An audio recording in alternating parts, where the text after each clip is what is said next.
I recommend you check out the sponsor of today's video, Skillshare, an incredible online learning community that offers thousands of inspiring classes. James, you've got carpool karaoke. Yeah. Maybe I can do English tea on the 405. The royal family are not the mysterious, rarefied entity they once were. They're getting memed. What was the reason? What was the reason? What was the reason? I just explained the reason.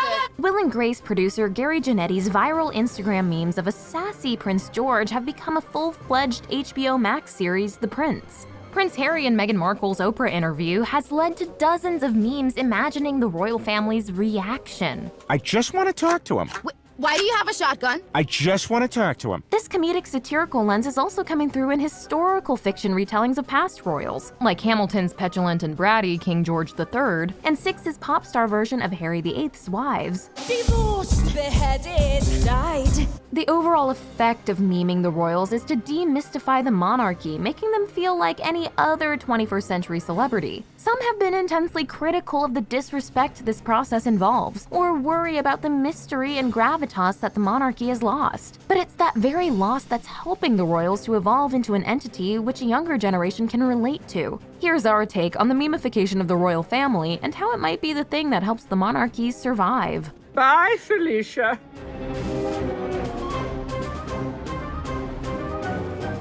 If you're new here, be sure to subscribe and hit the bell to be notified about all of our new videos.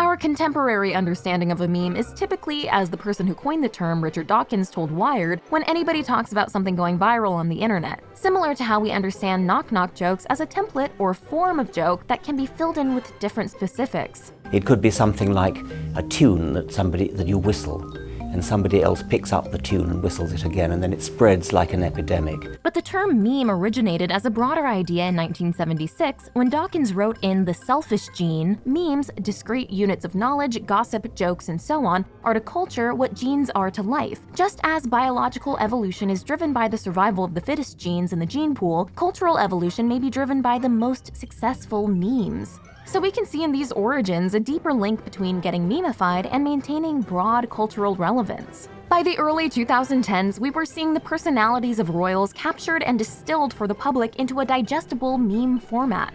The apparently quite serious clip in which Prince Harry abruptly cuts an interview off to jump into military service. When the call came, his duty was very clear to see. It wasn't done in the wrong way, but it was just...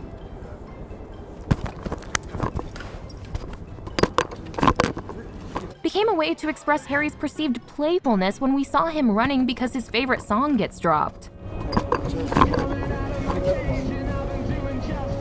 Or because he hears the sound of an ice cream van. The ostentatious fashions of the royals were meme-ified in the hat Princess Beatrice wore to William and Kate's wedding, which was photoshopped into everything from a toilet seat to the Eye of Sauron. Today, royal happenings and personas are now filtered through memes to a degree that it may be the primary way a number of people even engage with royal news. As internet memes have become recognized as a more valuable form of cultural currency, a pipeline has also opened up for turning viral content into more prestigious culture. Emmy-nominated Apple TV show Ted Lasso began as a series of viral ads for NBC. Critically acclaimed film Zola began as a Twitter thread. And Janetti's The Prince builds a whole universe around the point of view of its entirely fictitious version of Prince George. Get the over here. She wants more juice. Martinelli sparkling, right? I'll take a George Teeny. Much of the show's fun comes from exaggerating pre-existing stereotypes. Meghan Markle is the realist, while Prince Harry is completely unprepared for non-royal life. This might be the smallest palace I've ever been in. Well, it's an apartment. And they're looking to start earning a lot of money fast. I think it's important we do this ourselves, Harry, and not live off your family. I agree. We'll just have to find a way to make £50 billion on our own. Charles is desperate to be king, but totally sidelined by his mum. And William and Kate are an exaggerated version of those memes that play on how the longer a couple is married, the more they secretly hate each other. Oh, shut up. You shut up. Other jokes come from inverting the person's more obvious public image. Kate, whose real-life brand is the always put-together mother, is seen constantly guzzling wine. Don't worry, I'll be back in time to watch the servants put the children to bed from my phone. That's a good mother. Hands on. And the much-beloved queen is a crusty, paranoid presence who cares only for her desserts. Meanwhile, because there's so little to know about young George himself, this character effectively acts as a projection of the idea of what a boy born into unimaginable privilege might be like in our modern, image and celebrity-obsessed age.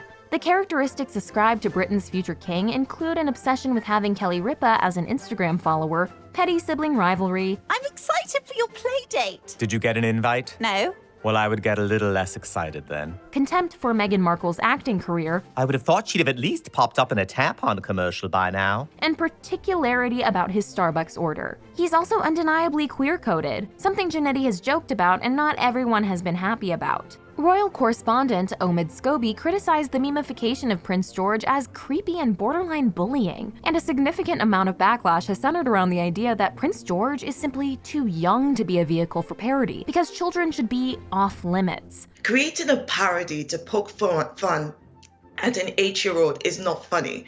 It's uncalled for, and it goes against our collective sense of responsibility. On the other hand, the future king is a public figure, and like with memes in general, this imagined version of George is very obviously not meant to be any reflection on the real prince. Jannetty himself has said he would hope the real prince would find it super funny and have a sense of humor about it, and obviously see that everything is meant with affection. Questions about parodying children aside, some royal fans feel that the show denigrates and disrespects the monarchy as a whole, with the Telegraph's review of The Prince calling it an insult to the royal family, and criticizing it for making jokes about Prince Philip so soon after his death.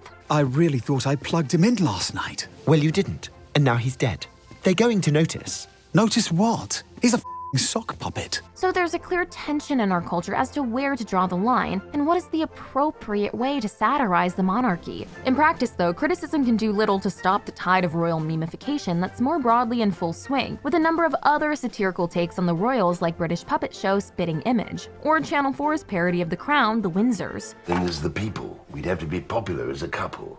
And you're about as popular as a turd in a swimming pool. Yes, I just can't get the knuckle-dragging scum to take to me. Even the popular Netflix series The Crown, which is the opposite of cartoonish, presenting the royal family members as fleshed-out, dramatic characters, still has the end result of humanizing these personalities and making them feel close and accessible, known to us. While the internet is perfect for finding hilarious royal family memes, another great way to make use of your time online is by joining the Skillshare community. I've been really inspired to try new things lately, so I was excited to check out Yvette Marquez's class on cooking incredible Mexican desserts. Yvette is a recipe developer, author, and the home chef behind the Muy Bueno blog. She infuses this class with such a sense of her heritage and creativity that I really felt like I was learning from a friend. I learned how to make a tres leches cake, empanadas, and a simple pastry dough, which I have always struggled with. Right now, Skillshare is offering our viewers a free trial of Skillshare Premium membership, but that's only if you're one of the first 1,000 people to click the link in the description below. So join today and jumpstart your creative journey with an annual subscription.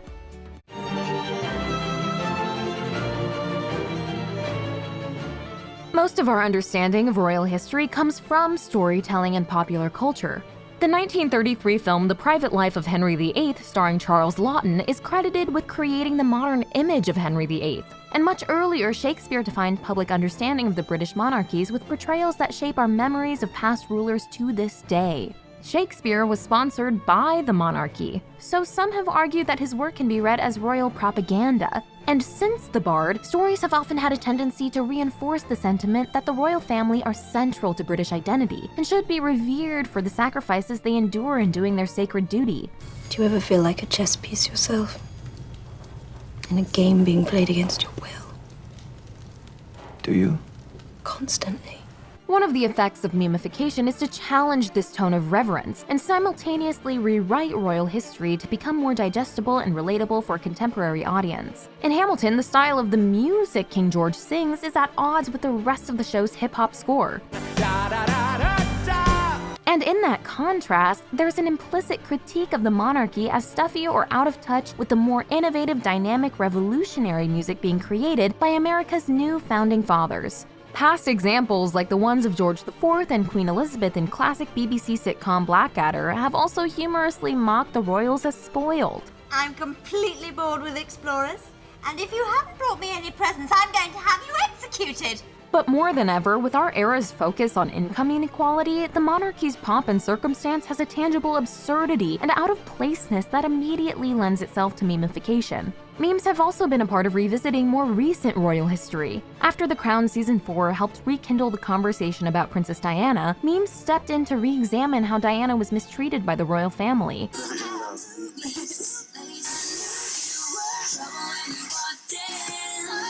To explicitly draw out the parallels that The Crown hints at between Diana and Meghan Markle's situation. So, touching back on what you're asking, what my mum would think of this, I think she saw it coming. Or to simply celebrate Diana as a fashion and humanitarian icon.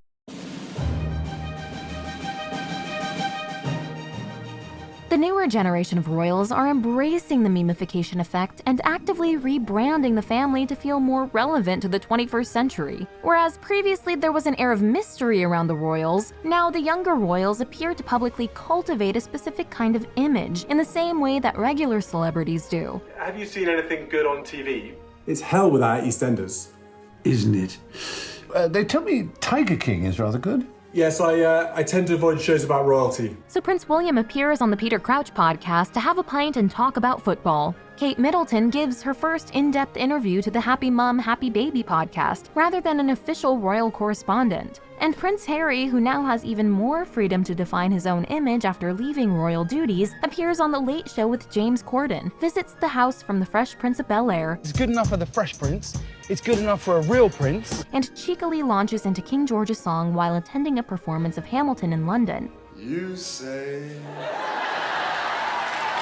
That's definitely not gonna happen. While the paparazzi cameras that surrounded William and Harry as they grew up were controversial and eventually a reminder of their mother's tragic fate, photographs of Prince George, Charlotte, and Louis are taken by their mother and willingly shared in ways that the family feels serve their image well. This more accessible rebranding of the monarchy actually began in earnest at the start of Queen Elizabeth's era. While the Queen's late husband, Prince Philip, may appear today like the epitome of old boy British old-fashionedness, he was a driving force in innovating the monarchy to become more open to the people. The Crown dramatizes his push to televise the Queen's coronation in order to make the event, in his words, less ostentatious, more egalitarian. Ideas that were unheard of then and now sound notably ahead of their time. If you put it in their homes, allow them to watch it with their dinner on their laps. Democratize it. Make them feel that they share in it. In the 1960s, journalist Malcolm Muggeridge said that the British people were getting bored with the monarchy. And in 1969, Philip was again behind the fly-on-the-wall documentary Royal Family, which was conceived specifically to demystify them for a more skeptical public.